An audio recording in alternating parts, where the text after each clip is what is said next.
Hello everyone, this is Anupama Singh और आज हम लोग अपना नया टॉपिक पढ़ेंगे फैमिली कम्युनिकेशन। ठीक है, उसमें हम जब फैमिली की बात कर रहे हैं तो मीन्स कि फैमिली का मतलब होता है कि जहाँ पे पेरेंट्स होंगे, चिल्ड्रंस होंगे, ग्रैंडफादर, ग्रैंडमदर, बहुत सारे लोग हो सकते हैं, उसको हम लोग कहते हैं फैमिली। ठीक है, फैमिली वो भी होती है जहाँ पे सिर्फ खाली पेरेंट्स और एक चाइल्ड होता है। फैमिली वो भी होती है जहाँ पे बहुत सारे मतलब मीन्स एक बच्चे के पेरेंट्स हैं, फिर दूसरे बच्चे के पेरेंट्स हैं, तो जब जॉइंट फैमिली भी होती है उसको भी हम लोग फैमिली कहते हैं। ठीक है, और न्यूक्लियर फैमिली भी फैमिली होती है।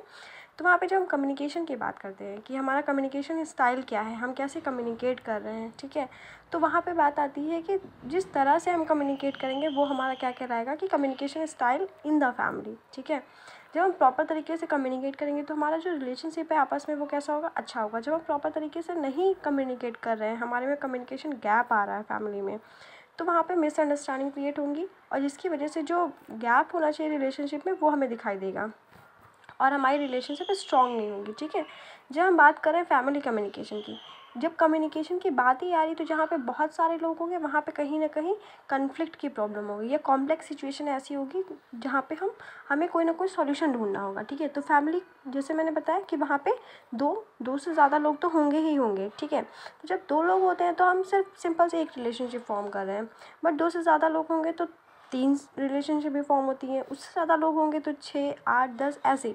ये रिलेशनशिप कैसी होंगी इतने लोगों के बीच में, लाइक कि पेरेंट्स हैं, उनका बच्चा है। ठीक है, तो पेरेंट्स जो हमारे हैं वो बच्चे के लिए क्या है, एक मम्मी एक पापा। ठीक है, तो पेरेंट्स का मम्मी के साथ जो रिलेशन वो अलग है, लाइक जो मम्मी है उसका जो चिल्ड्रन के साथ रिलेशनशिप है वो अलग है और जो फादर है उसका चिल्ड्रन के साथ रिलेशनशिप जो है वो अलग है। ठीक है, आपस में पेरेंट्स के जो रिलेशनशिप है वो अलग है। तो यहाँ पे हम देख रहे हैं कि आपस में हमारा क्या कम्युनिकेशन चल रहा है।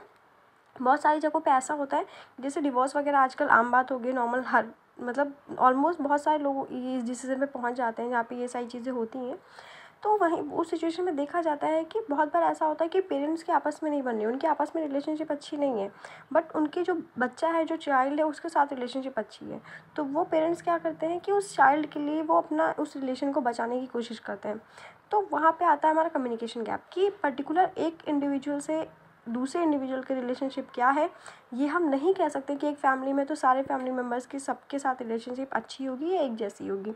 सब में डिफरेंसेस हो सकते हैं, वो चाहे पेरेंट और टू चाइल्ड हो या पेरेंट्स की आपस में हो या पेरेंट्स की किसी और मेंबर के साथ हो, वो सबके साथ अलग अलग होगी।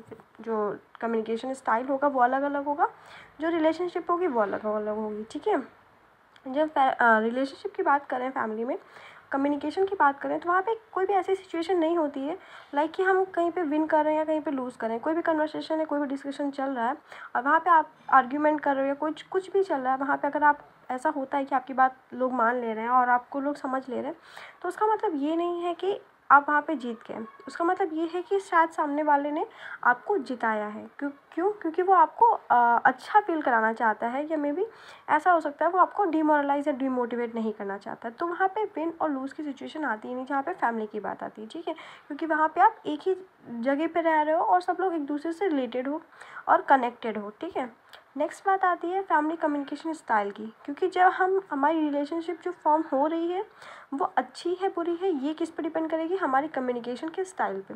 जिस तरह से हम किसी इंडिविजुअल से बात करेंगे वो हमें कैसा फीडबैक दे रहा है, इस पर डिपेंड करेगी कि हमारी जो कम्युनिकेशन, हमारी जो रिलेशनशिप है वो कैसी है। ठीक है, तो ये 2 टाइप की होती है हमारी, डायरेक्ट, इनडायरेक्ट, ओपन, क्लोज। ठीक है, और ये आपस में भी रिलेट करती हैं।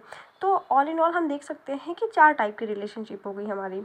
ठीक, first is open and direct. Open and direct में क्या होता है कि यहाँ पे हम लोग ओपनली जो भी हमें कहना है, जो भी हमें बताना है वो हम लोग ओपनली कह देते हैं। ठीक है, और डायरेक्टली कह देते हैं, लाइक कि जहाँ पे पेरेंट्स की बच्चे के साथ बहुत अच्छी बॉन्डिंग होती है। ठीक है, वो बहुत फ्रेंडली रहते हैं, तो वहाँ पे किस चाइल्ड को कोई भी प्रॉब्लम होती है, कुछ भी होता है, तो वो डायरेक्टली पेरेंट्स से जाके ओपनली कोई भी बात कह सकता है। ठीक है, तो वो रिलेशनशिप कैसी होगी, ओपन एंड डायरेक्ट हो गई।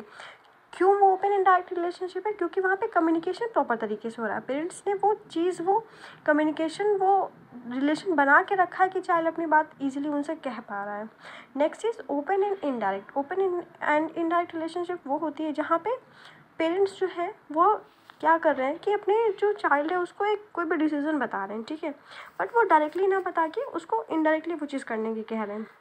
लाइक कि जब आप कोई भी करियर चूज़ करते हैं तो वहाँ पे पेरेंट्स मतलब डायरेक्टली वो नहीं कहते हैं कि आपको ये बनना है या ये नहीं बनना है, बट मोस्टली इंडियन पेरेंट्स में ये होता है कि वो 2-3 ऑप्शन आपके सामने रख देते हैं। वो ओपनली तो कह रहे हैं वो चीज़, बट वो इनडायरेक्टली कह रहे हैं कि आपको इन दोनों 3 में ऑप्शन में से आपको वही चूज़ करना है। मीन्स वो आपको ऐसे 3 ऑप्शंस के साथ रखेंगे जिसमें कि आपको जो वो बेस्ट ऑप्शन वो चाहते हैं वो आपको बेस्ट लगे, उसके साथ 2-3 ऐसे ऑप्शन रखेंगे जो आप खुद से नहीं उनको चूज़ करेंगे। तो वो ओपनली कह रहे हैं और इनडायरेक्टली वो वही करवाना चाह रहे हैं जो उनको चाहिए, ठीक है। तो वो होता है ओपन एंड इनडायरेक्ट। नेक्स्ट है closed end direct. Closed end direct में क्या होता है कि आपको ऐसा ऑर्डर दिया जाता है, ऐसी चीज़ें बोली जाती हैं जहाँ पे वहाँ पे जो अल्टरनेटिव्स का जो है वो ना ख़त्म हो जाता है। आपके पास कोई और सॉल्यूशन नहीं है, आपको वही चीज़ करनी है, आपको कोई कुछ और आप कर ही नहीं सकते हो। तो वहाँ पे डायरेक्टली आपको ऑर्डर दिया जाता है कि आपको यही करियर ही चूज़ करना है, आपके लिए और कोई ऑप्शन नहीं है, ठीक है। तो वहाँ पे क्लोज्ड है कि आपका पॉइंट ऑफ व्यू भी नहीं मांगा जा रहा है और डायरेक्टली आपको ऑर्डर दिया जा रहा है कि आपको ये चीज़ें चूज़ करनी है, ठीक है। Next is closed end indirect, ठीक है। क्लोज्ड एंड इनडायरेक्ट का मतलब क्या होता है कि वहाँ पे रिलेशन जो है आपके लिए ऑप्शंस भी सारे बंद कर दिए गए हैं, बट वो ये भी नहीं जताना चाह रहे हैं कि आपको वो चीज़ चाहिए या नहीं चाहिए, वो आप पे थोपना नहीं चाह रहे हैं। वो जता रहे हैं कि आपके ऑप्शंस पूछे जा रहे हैं, बट उन्होंने आपके ऑप्शंस को क्या कर दिया, बंद कर दिया है, ठीक है। तो वहाँ पे वो लाइक ऐसा नहीं होता है कि आप कहीं भी ऐसी सिचुएशन में गए हो पार्टीज़ में या कुछ ऐसे, तो वहाँ पे आपको जाना या नहीं जाना वहाँ के लिए ऑप्शन वो बंद कर दिया जाता है, बट इनडायरेक्टली आपसे ये पूछा जाता है कि आप जाना चाहेंगे या नहीं जाना चाहेंगे। आपके पास ऑप्शन नहीं है, क्लोज्ड है, आपको जाना ही है, बट इनडायरेक्टली वो पूछ रहे हैं, सारे मेंबर से पूछ रहे हैं कौन कौन जा रहा है कौन कौन नहीं जा रहा है। दैट मीन्स वो सारे को इंक्लूड करके वो आपसे पूछ रहे हैं इनडायरेक्टली कि आपको भी जाना है, या वो सबको इंक्लूड करके ये कह रहे हैं कि सबको जाना है, मीन उसमें जितने भी मेंबर हैं उनको जाना है, उनके पास कोई और ऑप्शन नहीं है, तो सबके लिए क्लोज हो गया है वो चीज़। बट वो इनडायरेक्टली कह रहे हैं कि सबको जाना है, वो किसी से इंडिविजुअली नहीं पूछ रहे हैं किसको जाना है किसको नहीं जाना है, ठीक है। तो ये था हमारा क्लोज एंड इनडायरेक्ट रिलेशनशिप। अब हमारे कम्युनिकेशन स्टाइल के जो इफ़ेक्ट हैं वो क्या होते हैं, क्या क्यों इम्पोर्टेंट होता है। तो फर्स्ट इज़ रीच अंडरस्टैंडिंग, ठीक है। जब हम आपस में कम्युनिकेट करेंगे, कोई भी बात, कुछ भी डिस्कशन करेंगे या कुछ भी किसी भी टॉपिक पे हम बातें करेंगे, तो वहाँ पे क्या होगी, हम आपस में अंडरस्टैंड कर पाएंगे, हमारी जो अंडरस्टैंडिंग कैपेसिटी है वो इंक्रीज़ होगी। क्यों? क्योंकि हम दूसरे के पॉइंट ऑफ व्यू जान रहे हैं और अपना पॉइंट ऑफ व्यू सामने वाले के सामने रख रहे हैं। तो हमारी जो फीलिंग्स हैं, जो भी चीज़ें, हमारे इमोशंस हैं, वो उनके सामने आ रहे हैं और उनकी इमोशंस और फीलिंग्स को हम समझ रहे हैं। तो वहाँ पे जो हमारी अंडरस्टैंडिंग कैपेसिटी है, एक दूसरे को समझने की जो कैपेसिटी है वो इंक्रीज़ होगी, ठीक है। तो जब हम कम्युनिकेट करेंगे तो हमारी जो अंडरस्टैंडिंग एबिलिटी है वो बढ़ जाएगी। Next is solve a problem. जैसे कि हम लोग बताते हैं कि कोई भी प्रॉब्लम होती है, कुछ भी होता है, तो वो प्रॉब्लम अगर हम अकेले सॉर्ट आउट करने की कोशिश कर रहे हैं तो उसमें ज़्यादा टाइम लगता है इन कंपैरिजन टू कि जब हम लोग 2-3 लोगों से डिस्कस करते हैं, या ऐसी प्रॉब्लम जहाँ पे हम लोग सबका माइंड यूज़ करने की कोशिश करते हैं, तो वो प्रॉब्लम जल्दी सॉर्ट आउट हो जाती है। तो जब हम फैमिली के साथ कम्युनिकेट करेंगे, ठीक है, या फैमिली के सामने कोई भी प्रॉब्लम रखेंगे, तो वहाँ पे हमें सॉल्यूशन क्या होगा, ईजिली मिलेगा। तो वहाँ पे जो प्रॉब्लम है हमारी वो आराम से सॉल्व हो जाएगी और हमें कोई भी प्रॉब्लम नहीं होगी, ठीक है। तो जो सॉल्यूशन है वो ईजिली मिलेगा और निगेटिव भी नहीं होगा। Next is and gossip. बहुत बार ऐसा होता है कि कुछ फैमिली मेम्बर्स आपस में बात कर रहे होते हैं और कोई एक कुछ काम कर रहा होता है, कुछ ऐसा होता है जहाँ पे उसे नहीं सुनाई दे रहा कि क्या चल रहा है क्या नहीं चल रहा है। और वहाँ पे कुछ ऐसा होता है ना कि ड्यूअल लिसनिंग वाला कॉन्सेप्ट है एक साइकोलॉजी में, जिसमें कि ये होता है कि आप अपना काम कर रहे हो बट आप कहीं ना कहीं दूसरी तरफ भी आपका ध्यान, आपका अटेंशन है कि वहाँ पे क्या चल रहा है। तो वहाँ पे बीच में कहीं ऐसा हो गया कि आपका नाम आ गया, आपका, क्योंकि आपका अटेंशन जो है वो डाइवर्ट है, आप काम भी कर रहे हो और आप उधर भी सुन रहे हो, तो उसकी वजह से आपको अपना नाम तो वैसे भी हर किसी को, क्योंकि जो वर्ड्स या जो भी चीज़ें नोन होती हैं वो तुरंत आप समझ जाते हो, तुरंत आपको समझ में आ जाती है, सुनाई दी जाती हैं। बट अननोन चीज़ें इतनी नहीं सुनाई देती। तो क्योंकि आपका नाम नोन रहेगा आपके लिए, तो वो आपको सुनाई देगा। तो मे बी जब तक आप काम कर रहे हो और आप वहाँ तक ही नहीं आ रहे हो, कम्युनिकेशन जहाँ पे हो रहा है वहाँ पे आपको लगेगा कुछ ऐसा चल रहा है, कुछ ऐसी गॉसिप चल रही है आपके बारे में, कुछ आपकी बुराई हो रही है, कुछ ऐसा कहा जा रहा है कि जिससे आपको मतलब नीचा दिखाया जाए, कुछ ऐसा आपके बारे में कुछ बुरा ही हो रहा है, ठीक है। बट जब आप आते हो वहाँ पे, सबके साथ बैठते हो, डिस्कस करते हो, बात करते हो, तब आपको पता चलता है कि नहीं, वहाँ पे ऐसा कुछ भी नहीं हो रहा था। तो जो गॉसिपिंग आपको लग रही थी वो वहीं पे क्या हो जाती है, एंड हो जाती है। तो कम्युनिकेशन से क्या होगा, हमारी गॉसिपिंग जो है वो एंड हो जाएगी। Next is encourage support. जब आप फैमिली में रहते हो, जब आप कम्युनिकेट करते हो, जब अपने कुछ भी गोल्स या कुछ भी टारगेट्स के कोई भी चीज़ आप बताते हो, तो कहीं ना कहीं आपको जो सपोर्ट है वो मिलता है फैमिली से, ठीक है। ऐसा देखा भी गया है बहुत सारी स्टडीज़ में कि जो लोग अकेले रह के कुछ भी काम करते हैं उनको उतनी जल्दी अचीवमेंट नहीं मिलता इन कंपैरिजन टू जो लोग फैमिली में रह के कुछ करना चाहते हैं, कुछ अचीव करना चाहते हैं, क्योंकि वहाँ पे उनको सपोर्ट मिल रहा है फैमिली से।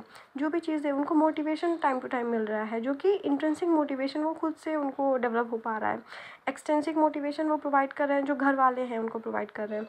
तो वहाँ से जो सपोर्ट है वो मिल रहा है, जिसकी वजह से उनको जो रिजल्ट होगा वो जल्दी मिलेगा इन कंपैरिजन टू वो लोग जो अकेले रह रहे हैं। ठीक है, तो कम्युनिकेशन जब हम फैमिली के साथ रह रहे हैं तो उसकी वजह से हमें जो सपोर्ट है वो बहुत ज़्यादा हमारा बढ़ेगा। Next is provide insight on situations. जैसे कि बहुत सारी प्रॉब्लम्स ऐसी आती हैं जहाँ पे हमारा खुद का मन नहीं होता कि हम उन प्रॉब्लम्स को सॉल्व करें, बट जब आप फैमिली के साथ रहते हो, आप उनसे कम्युनिकेट कर रहे हो प्रॉपर तरीके से, तो वहाँ पे क्या होता है कि आपके अंदर एक इंसाइट डेवलप होती है कि हाँ हमें इस प्रॉब्लम को इस तरह से सॉल्व करना, मतलब आपके अंदर से वो इंट्यूशंस आते हैं कि ये इस तरह की प्रॉब्लम है, ऐसे सॉर्ट आउट करना है, ये यहाँ पे इस सिचुएशन में हमारे फादर ने ऐसे सॉर्ट आउट किया था, मदर ने ऐसे किया था। तो वो एक आपके अंदर इंसाइट डेवलप हो जाती है कि आपको किसी भी सिचुएशन से कैसे डील करना है। जब आप अकेले रहते हो तो वहाँ पे आपको सिर्फ अपना ही इंडिविजुअल पॉइंट ऑफ व्यू दिख रहा है, बट आप जब सबके साथ रह रहे हो तो एक इंसाइट मिल रही है आपको हर लोगों का इंडिविजुअल पॉइंट ऑफ व्यू के साथ साथ लोगों का जानने को मिल रहा है। तो वहाँ पे आपको जो इंसाइट मिल रही है वो आपके लिए बहुत काम कर रही है। Next is form tighter bonds. Tighter bonds का मतलब है कि आपका जो रिलेशनशिप है वो बहुत स्ट्रॉन्ग हो जाता है। जब आप हर किसी से कम्युनिकेट कर रहे हो फैमिली में, हर किसी की बात सुन रहे हो, उनको अपनी बात बता रहे हो, तो कहीं ना कहीं जो आपकी बॉन्डिंग है, जो रिलेशनशिप है, वो और ज़्यादा टाइट, और ज़्यादा स्ट्रॉन्ग, और ज़्यादा अच्छी होती चली जाती है। क्यों होती है?